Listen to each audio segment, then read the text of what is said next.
Welcome to Hamburgers and Horror, the home of meat, monsters, and mansions you definitely don't want to stay the night in. I'm Noah Hook, and today we're looking at The Haunting. No one can hear you if you scream in the night. Isn't that so, Mrs. Dudley? No one lives any nearer than time. No one will come any nearer than that. In the night. In the dark.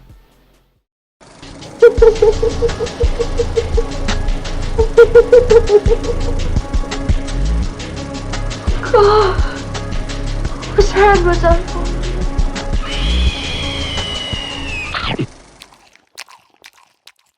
This 1963 supernatural horror follows an anthropologist interested in supernatural phenomena who brings two specially selected women to Hill House, a supposedly haunted mansion. The doctor, along with the house's skeptical heir, a psychic with ESP, and a lonely, eccentric woman with supernatural events in her past, stay in Hill House with the goal of documenting ghostly activity, only to realize they've bitten off more than they can chew. One of the women, Eleanor, even comes to believe the house is alive and is speaking directly to her. The Haunting was produced and directed by Robert Wise, whose incredible career spanned the 1930s all the way to the year 2000. He's brought us a ton of classics including The Sound of Music, West Side Story, Star Trek the Motion Picture, The Day the Earth Stood Still, and The Andromeda Strain, just to name a few. He's also the guy that edited Citizen Kane. The Haunting is of course an adaptation of Shirley Jackson's 1959 novel The Haunting of Hill House. This story would later be adapted into the 1999 The Haunting, as well as Mike Flanagan's Haunting of Hill House series, and it has influenced a ton of supernatural horror films throughout the years. Wise loved the story and had his frequent collaborator Nelson Gidding write the screenplay. He made some notable changes to the story, some of which I'll talk about after the breakdown, but I was happy to hear that both he and Wise actually visited Shirley Jackson to get her insight on their rendition of the story. She wasn't crazy about it, but it also wasn't like Stephen King, Stanley Kubrick levels of beefing either. The Haunting stars Julie Harris from The East of Eden and The Dark Half as Eleanor, Claire Bloom from Limelight and Clash of the Titans as Theodora, Richard Johnson from Zombie and The Monster Club as Dr. Markway, and Russ Tamblyn from Drive and Twin Peaks as Luke. The film was set in the US, but it was actually shot in the UK thanks to some good old tax credits. An old country house called Eddington Park was used as the exterior for Hill House, while most interior shots were done on sets built by Elliott Scott. These sets were designed to be shot in black and white with high contrast, always including ceilings to induce a feeling of claustrophobia. And various effects utilize and interact with the house's unique construction and details. Cinematography was handled by Davis Bolton of Children of the Damned and the Frozen Dead. He and Wise used a 30mm anamorphic wide-angle lens Panavision camera, that's a fucking mouthful, that was not technically ready for use and caused distortions throughout the film.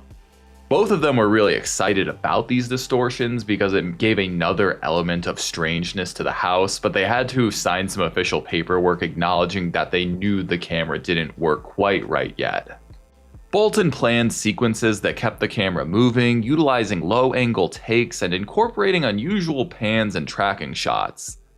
The largely atonal orchestral score was composed by Humphrey Searle of The Abominable Snowman and The Passionate Stranger. Searle was one of the pioneers of serial music in the UK, and The Haunting is one of the first horror films to employ an original score written in this idiom.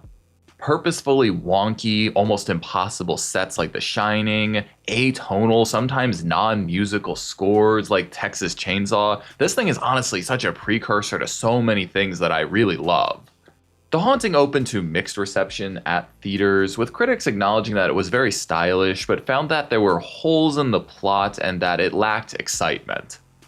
A big issue is that The Haunting places a lot of the book scares off-screen to create a more psychological experience, which left audiences wanting more. Shirley Jackson wasn't a fan either, saying it is actually a very poor movie, the plot of the book changed radically, and far too much talk. But the film's stature and following have grown steadily since its original release, with audiences growing to love its psychological approach, bold look, and great performances. It currently has an 87 and 82% on Rotten Tomatoes, along with a 3.8 on Letterboxd, so the film definitely has a lot of appreciation today. Thank you so much to my patron Liam for requesting The Haunting for me to review. It's officially overtaking Rosemary's Baby as the oldest film I've covered on the channel, and brace yourselves, it's actually a first time watch for me. The 60s are a decade that I am sadly not as well versed in as I would like to be, so I'm always really excited to watch a film from this time period, so thank you so much, Liam. But hey, with all of that said, it's probably time we get started. Remember, a closed mind is the worst defense against the supernatural, 'cause we're watching The Haunting. The movie opens with a narration by Dr. John Markway, who explains the history of the 90-year-old mansion called Hill House, which is supposedly haunted. A man named Hugh Crane built this remote estate for his wife and daughter, only for the missus to tragically die seconds before she could lay eyes on the new home. It was an evil house from the beginning, a house that was born bad.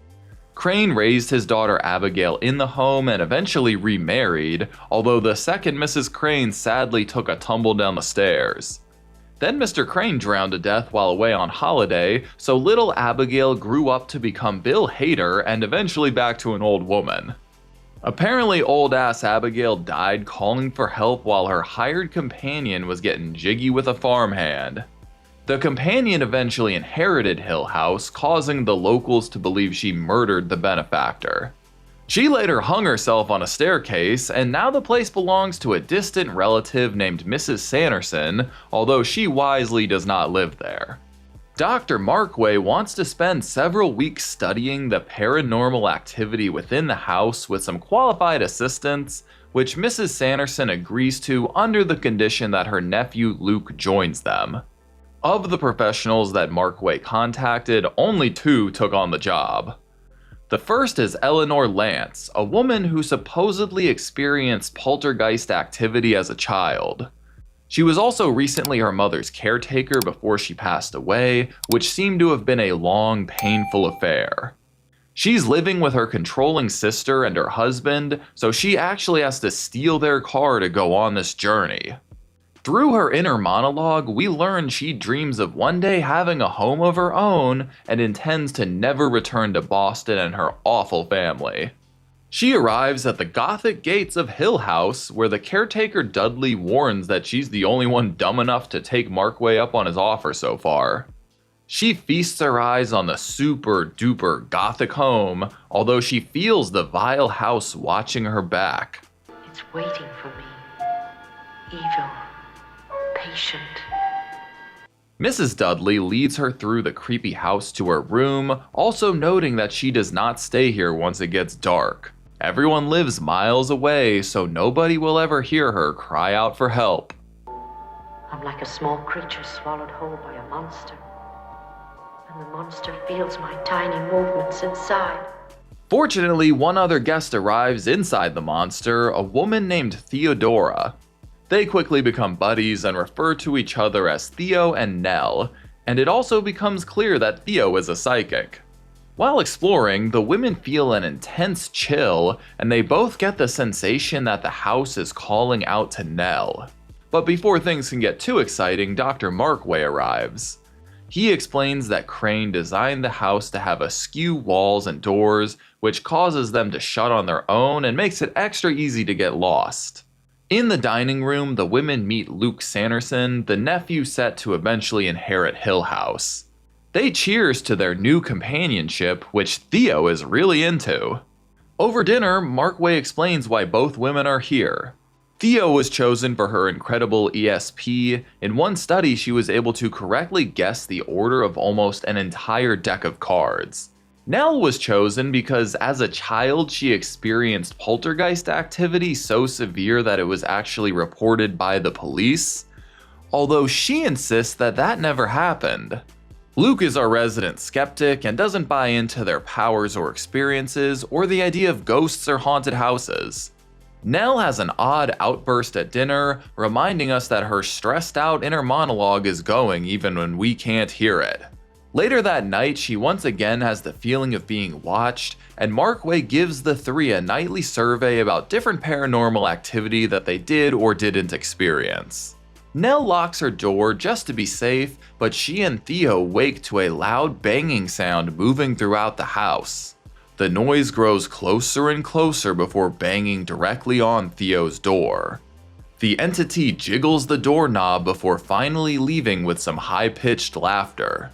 The boys somehow didn't hear anything, although it seems the house tried separating the two groups by luring the men outside after a stray dog. Concerned that the house wants the two women alone, he plans to take some extra precautions. That morning, the group finds a giant message scrawled on the walls that reads, "Help Eleanor, come home." This understandably freaks her the fuck out. During their first proper tour of the home, they find a marble statue of St. Francis curing some lepers, which also echoes Hugh Crane and the various unfortunate women who died in the home. Nell can't stand a smell in the library that reminds her of her dying mother, so she doesn't get to see the staircase that the companion hung herself from. While looking up at Abigail's old bedroom, Nell becomes dizzy and nearly falls over a railing, but luckily Markway catches her. He wants to send her home for her own safety, but she convinces him to let her stay a while longer. It may be because the doc has a little crush on her. He has Theo move into Nell's room so neither of them will be alone. They give each other pedicures, drink brandy, complain about dead mothers, girly stuff. Despite everything going on, Nell shares that she prefers this place to her real life and never wants to leave. Markway finds a cold spot in front of Abigail's nursery, which he describes as the heart of the house. He keeps everyone out of that room, for now. That night, Nell wakes to a man chanting and a woman laughing through the walls, and she holds Theo's hand to keep from screaming.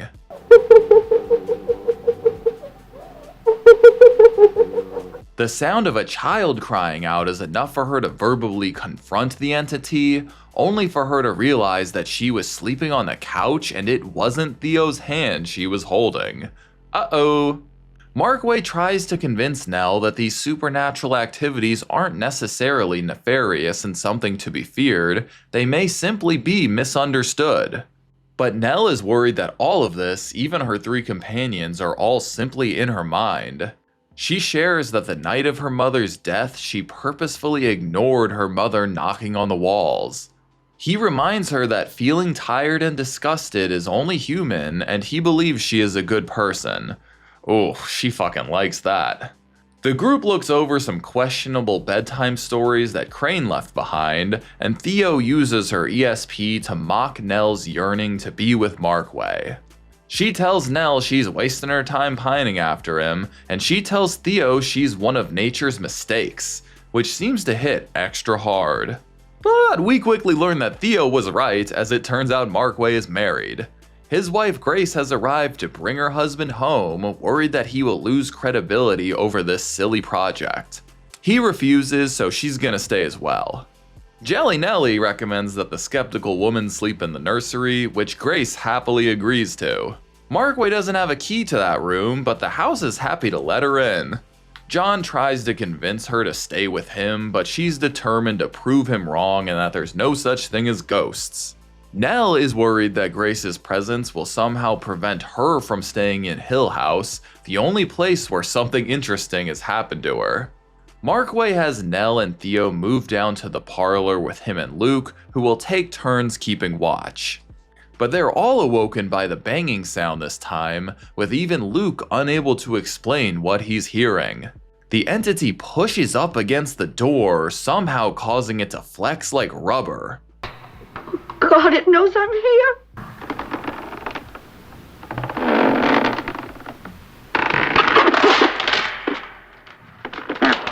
Nell believes it's specifically after her, but the spirit starts heading towards the nursery.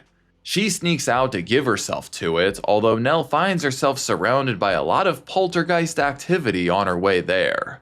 Grace is nowhere to be found, and Nell is convinced that somehow she and Hugh Crane are responsible for killing her. I'm coming apart a little at a time.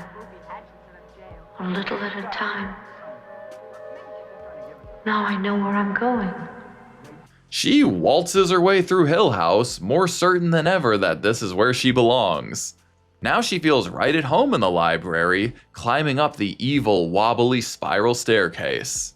The group catches up with her and tries to convince her to come back down, and when that doesn't work, Markway joins Nell at the top. He narrowly stops her from yeeting herself off.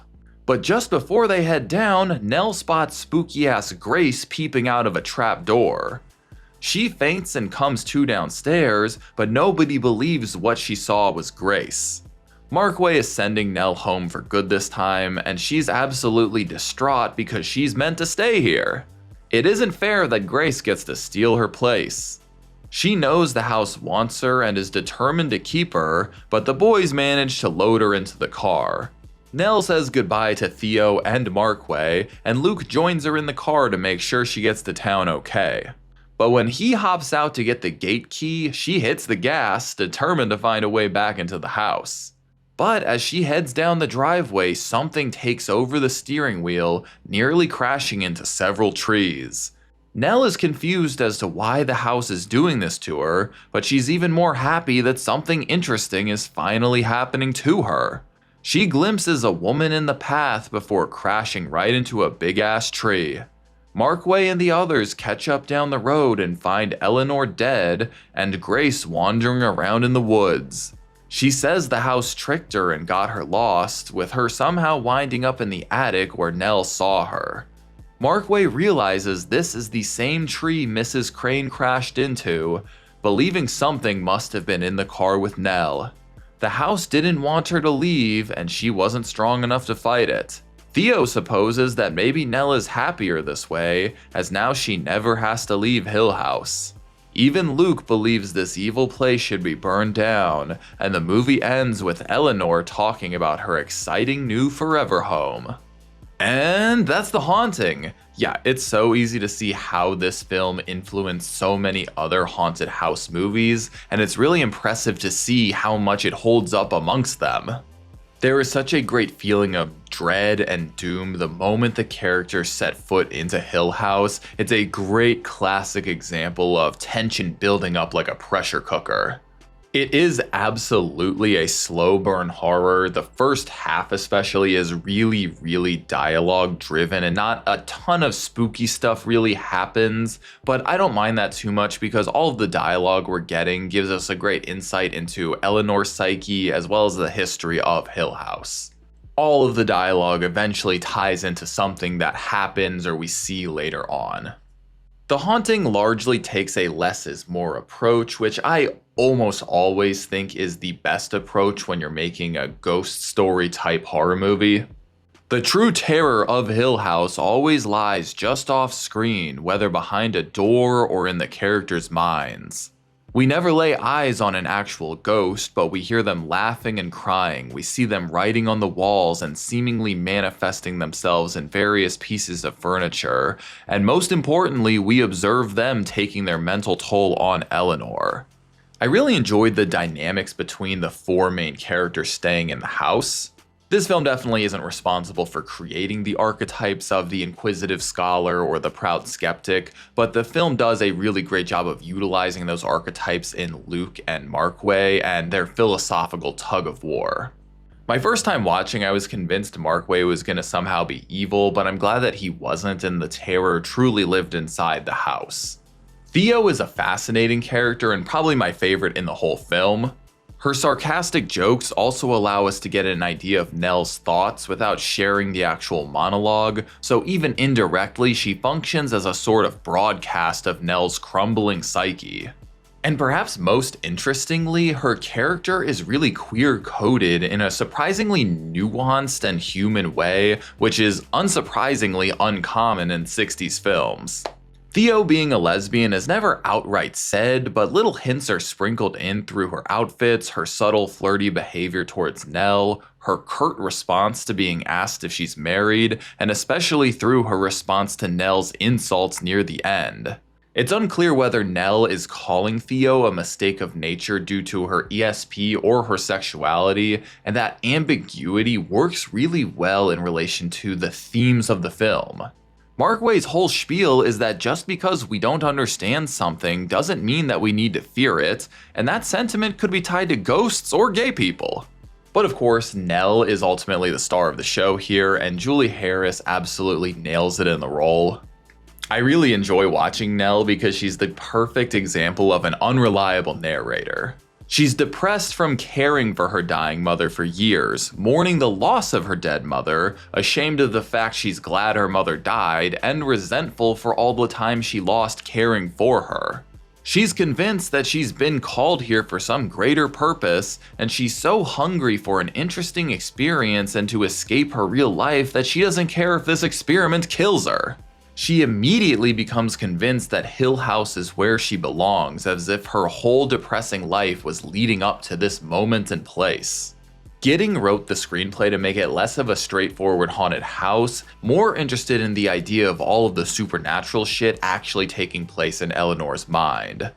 At the request of Shirley Jackson, he dialed it back a bit, making it more ambiguous as to what is a genuine haunting and what is simply Eleanor's delusions. There is a scenario where all of the supernatural phenomena could just be scientifically explained, or another scenario or related scenario where it's all literally in Eleanor's head and she's imagining everything. Whether real or not, the supposed ghosts of Hill House gave Nell's own trauma and repression a place to be personified and come spewing out. At the end of the day, I do believe that Hill House is haunted, but it's almost like Dr. Sleep or something where the spirits are able to feed off Nell's negative energy and beckon her to join them. But I'm always open to interpretation, so please share down with me below whether you think the ghosts are real, whether it's all in Nell's mind, or some combo of both. Julie Harris is perfectly cast and performs the role really well. Her high-pitched voice, almost mousy demeanor, and classic American housewife look and dress play so well into the character. On one end, she fits perfectly into the mold of constantly being told how to act and feel by men, sometimes being treated like a child or even feeling like a spectator in her own body. On the other end, it makes her descent into madness way less expected, as on paper she looks like the dictionary definition of a normal American woman, quote unquote. Nell sort of plays like Norman Bates in this way, although we get to see the inner workings of her mind from the very beginning. And while I said that the haunting is a slow burn that takes a less is more approach, it also has some really unique and exciting characteristics that really make it stand out. The black and white cinematography works so well, making Hill House feel like a place lost in time.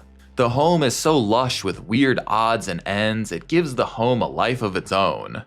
I constantly found myself looking for faces and things, or carefully watching empty chairs for any sign of life. The lower angle shots create a lot of claustrophobia, and the dolly and panning throughout create a great lack of stability for the viewer. And certain effects like being able to see their breath in the cold spot, the various poltergeist activity, and the crazy looking stretching door are all really impressive for the time. All in all, I can easily see why The Haunting is still considered one of the best haunted house movies of all time. It is definitely slow by today's standards, but with a little patience you are submerged into an atmospheric psychological horror that leaves you unsure who to trust and unsure what may be hiding behind every crooked door. It has great performances, cinematography, and set design, and it is a great example of building dread without relying on any real jump scares. Whether the horror is deep inside us or lurking somewhere right in front of us, sometimes you simply can't see it until it's too late. Well, that's about it. Thank you again to my patron Liam for requesting The Haunting for me to review. This was so much fun to cover. It's so much fun to see a movie that's over 60 years old that still holds up amongst the best of its genre. But have any of you seen The Haunting? If so, let me know what your thoughts on it are. And while you're at it, let me know if you've seen the 1999 version or Mike Flanagan's The Haunting of Hill House. I really love Hill House, but I haven't seen the 1999 film, so let me know if you think it's worth a watch. And be sure to join me next week as we only go back 1 year to 2024 with M. Night Shyamalan's Trap. Thank you all so much for joining me, and an extra thank you to my patrons. As always, I'm Noah Hook, and thanks so much for watching Hamburgers and Horror. Stay safe out there. Thanks for watching my review of The Haunting. If you enjoyed this video, be sure to like and subscribe so you can keep up with all my horror reviews. And if you want to help support the channel further, you should check out my Patreon account. You'll be able to vote for future movies and franchises I cover on the channel. Thanks, y'all.